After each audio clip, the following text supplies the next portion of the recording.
दोस्तों स्वागत है आपका टुडे न्यूज़ 9 में। आपके साथ मैं हूं मोनिस मलिक। सुप्रीम कोर्ट के निर्देशों के बाद अब अतिक्रमण हटाने की कार्यवाही अचानक से नहीं होगी। जैसा पहले अचानक से रातों रात बुलडोजर की कार्यवाही हो जाया करती थी, लेकिन अब सुप्रीम कोर्ट ने कुछ निर्देश जारी किए हैं जिनके बाद से माहौल अब पूरी तरह से बदल जाएगा। उत्तराखंड के शहरी विकास विभाग ने नई मानक संचालन प्रक्रिया मतलब एसओपी लागू कर दी है। इसके तहत किसी भी विभाग को बिना पूर्व सूचना रातों रात बुलडोजर चलाने की अनुमति नहीं होगी। नई व्यवस्था के मुताबिक किसी भी ध्वस्तीकरण कार्यवाही से पहले संबंधित व्यक्ति को कम से कम 15 दिन पहले एक नोटिस जारी करना होगा।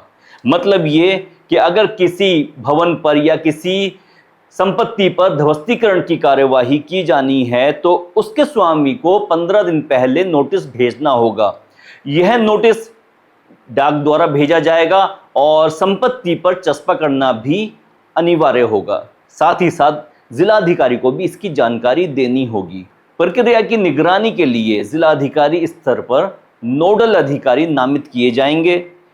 3 महीने के भीतर एक ऑनलाइन पोर्टल भी तैयार किया जाएगा जिस पर नोटिस और कार्यवाही से जुड़ी सभी सूचनाएं दर्ज की जाएंगी।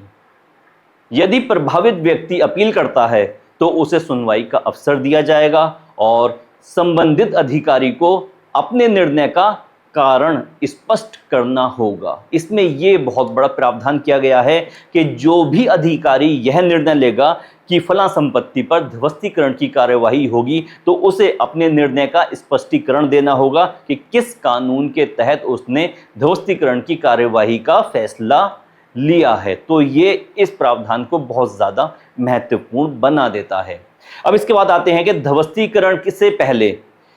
ध्वस्तीकरण की कार्यवाही से पहले एक विस्तृत रिपोर्ट तैयार की जाएगी। 2 पंचों के हस्ताक्षर लेना और पूरी कार्यवाही की वीडियोग्राफी करना अनिवार्य होगा।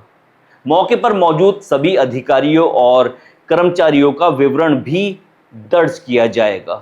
ये नई एसओपी सड़क, फुटपाथ, रेलवे लाइन और नदी किनारे जैसे सार्वजनिक स्थलों पर बने अतिक्रमणों पर लागू नहीं होगी।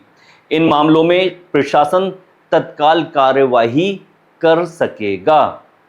मतलब ये कि जो सार्वजनिक संपत्तियां होती हैं जैसे नदी किनारे हो गया, रेलवे हो गया या फिर इस तरीके की जो सार्वजनिक संपत्तियां हैं उन पर अगर अतिक्रमण होता है तो वहां पर उस अतिक्रमण पर ये नई एसओपी लागू नहीं होगी।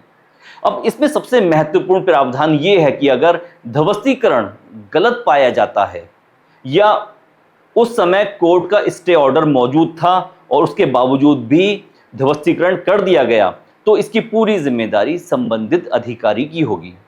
अधिकारी को निजी तौर पर मुआवजा और पुनर्निर्माण का खर्चा उठाना पड़ेगा। तो दोस्तों सबसे बड़ा प्रावधान जो इस एसओपी का निकलकर सामने आया है वो ये है कि अगर कोई अधिकारी गलत फैसले के तहत किसी संपत्ति का ध्वस्तीकरण कर देता है और उसका फैसला गलत पाया जाता है तो पुनर्निर्माण का पूरा खर्चा उस अधिकारी को ही उठाना पड़ेगा और साथ ही साथ पूरा मुआवजा अधिकारी को देना होगा और पुनर्निर्माण का पूरा खर्चा उस अधिकारी को ही उठाना पड़ेगा जिसने उस संपत्ति के ध्वस्तीकरण का आदेश पारित किया था।